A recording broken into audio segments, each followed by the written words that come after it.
सन 1971 हे ते वर्ष होते जेव्हा भारताला केवळ पाकिस्तानशीच नव्हे तर जगातील 3 महाशक्तिशाली देशाशी लढावे लागले होते. अमेरिका, ब्रिटन आणि फ्रान्स हे तिघेही पाकिस्तानच्या बाजूने होते आणि भारताने बांगलादेशला स्वातंत्र्य देण्यापूर्वीच हे युद्ध थांबावे अशी त्यांची इच्छा होती. इतकेच नाही तर या देशांनी पाकिस्तानच्या मदतीसाठी आपली युद्धनौकाही भारताच्या दिशेने पाठवल्या होत्या. पण त्याच वेळी जगातील चौथ्या महाशक्तीने भारताला साथ दिली आणि अर्ध्या जगाशी लढा दिला तो दुसरा कोणी नसून रशिया होता, ज्याला त्यावेळी सोव्हिएत युनियन म्हणून ओळखले जात होते. शेवटी असे काय घडले की रशिया भारतासाठी अमेरिका, ब्रिटन आणि फ्रान्स सारख्या शक्तिशाली देशासमोर उभा राहिला. रशियाने आपला मित्र असलेल्या भारताला संपूर्ण जगासमोर हरवण्यापासून कसे वाचवले? 1971च्या युद्धात रशियाने भारताच्या मैत्रीचे कर्तव्य कसे पार पाडले आणि स्वातंत्र्यापासूनच भारत आणि रशियाची मैत्री कशी दृढ होत गेली पाहूयात याबद्दल सविस्तर या व्हिडिओमध्ये. 1971चे युद्ध सुरू होण्यापूर्वीच भारत आणि पाकिस्तानचे संबंध खूप बिघडले होते. याचे सर्वात मोठे कारण म्हणजे पूर्व पाकिस्तान, ज्याला आज आपण बांगलादेश म्हणून ओळखतो. खरं तर 1947 मध्ये जेव्हा भारत आणि पाकिस्तानची फाळणी झाली तेव्हा पाकिस्तानचे 2 भाग झाले होते, पूर्व पाकिस्तान आणि पश्चिम पाकिस्तान. धर्म, भाषा आणि संस्कृती यासारख्या अनेक गोष्टी या दोन्ही भागामध्ये समान नव्हत्या. पूर्व पाकिस्तानमधील लोक बंगाली भाषा बोलत होते तर पश्चिम पाकिस्तानमधील लोक हे उर्दू भाषेला आपली भाषा मानत होते.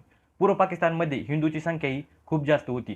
एकंदरीत काय तर या दोन्ही भागामध्ये डायव्हर्सिटी होती. पूर्व पाकिस्तानमधील म्हणजे आताच्या बांगलादेशमधील लोक स्वतःला पश्चिम पाकिस्तानमधील लोकांपासून वेगळे मानत होते आणि त्यांना स्वतःची एक वेगळी ओळख हवी होती. त्याचवेळी पश्चिम पाकिस्तानमधील लोक पूर्व पाकिस्तानला त्यांचाच एक भाग मानत होते आणि तेथील लोकांना दुय्यम नागरिक समजत होते. याशिवाय इतरही अनेक गोष्टी होत्या ज्यामुळे पूर्व पाकिस्तानमधील लोकांमध्ये पश्चिम पाकिस्तानच्या लोकांसाठी राग वाढत होता.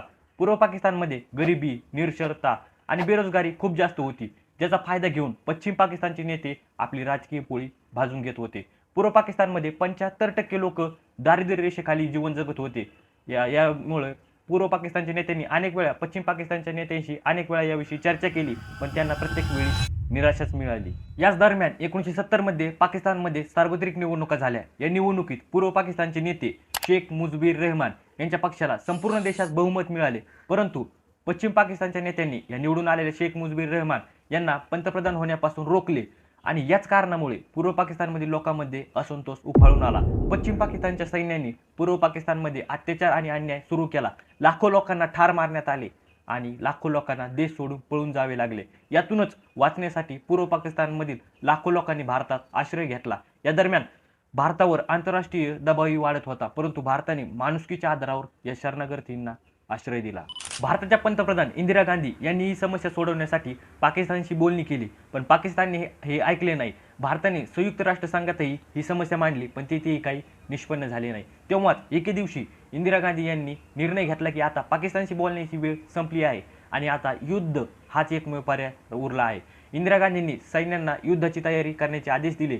युद्धात पाकिस्तानला अमेरिका, ब्रिटन आणि फ्रान्स सारख्या देशांचा पाठिंबा मिळेल हे भारताला माहीत होते. म्हणूनच भारताने रशियाशी मैत्रीचा हात पुढे केला. दोन्ही देशांमध्ये 20 वर्षांसाठी शांतता आणि मैत्री करारावर स्वाक्षऱ्या झाल्या. या कारणामुळे भारताला रशियाचा पाठिंबा मिळाला. यानंतरच भारताने पाकिस्तानवर हल्ला केला आणि युद्ध सुरू झाले. युद्धाच्या सुरुवातीच्या दिवसामध्येच भारताने पाकिस्तानचे मोठे नुकसान केले. भारतीय सैन्याने ढाकापर्यंत ताबा मिळवला होता आणि पाकिस्तानच्या सैन्याला मागे हटावे लागले होते. दरम्यान अमेरिका, ब्रिटन आणि फ्रान्स यांनी संयुक्त राष्ट्रसंघात भारताच्या विरोधात ठराव मंजूर करण्याचा प्रयत्न केला, पण रशियाने आपला व्हेटो पॉवरचा वापर करून तो ठराव थांबवला. संयुक्त राष्ट्रसंघात वारंवार भारताच्या विरोधात ठराव मंजूर करण्याचा प्रयत्न केला होता, पण रशियाने प्रत्येक वेळी भारताला साथ दिली. इतकेच नाही तर ब्रिटन आणि अमेरिकेने भारताला युद्ध थांबवण्यास भाग पाडण्यासाठी आपल्या युद्धनौकाही भारताच्या दिशेने पाठवल्या होत्या, पण त्याचवेळी रशियानेही आपल्या युद्धनौका भारताच्या दिशेने पाठवल्या आणि ब्रिटन आणि अमेरिकेला इशारा दिला की जर तुम्ही भारतावर हल्ला केला तर रशिया त्याला उत्तर देईल. रशियाच्या इशाऱ्यावर अमेरिका आणि ब्रिटनने त्यांच्या युद्धनौका परत बोलावल्या आणि फ्रान्सनेही या युद्धात कोणत्याही प्रकारचा हस्तक्षेप करण्यास नकार दिला. अशा प्रकारे रशियाने भारताला अर्ध्या जगाशी लढण्यास मदत केली. 13 दिवस चाललेल्या युद्धात भारताने पाकिस्तानचा दारुण पराभव केला आणि बांगलादेशला स्वातंत्र्य मिळवून दिले. या युद्धानंतर भारत आणि रशियाची मैत्री आणखी मजबूत झाली. आजही भारत आणि रशियाची मैत्री एक उदाहरण आहे. दोन्ही देश एकमेकांना मदत करतात आणि प्रत्येक कठीण परिस्थितीत साथ देतात. भारत आणि रशियाच्या मैत्रीचा इतिहास खूप जुना आहे आणि ही मैत्री भविष्यातही अशीच मजबूत राहील. तर मित्रांनो, ही होती भारत आणि रशियाच्या मैत्रीची कहाणी. तुम्हाला ही कहाणी कशी वाटली आम्हाला कमेंट करून नक्की सांगा. जर तुम्हाला हा व्हिडिओ आवडला असेल तर लाईक आणि तुमच्या मित्रासोबत शेअर करा. भेटूयात पुढील व्हिडिओमध्ये. बाय.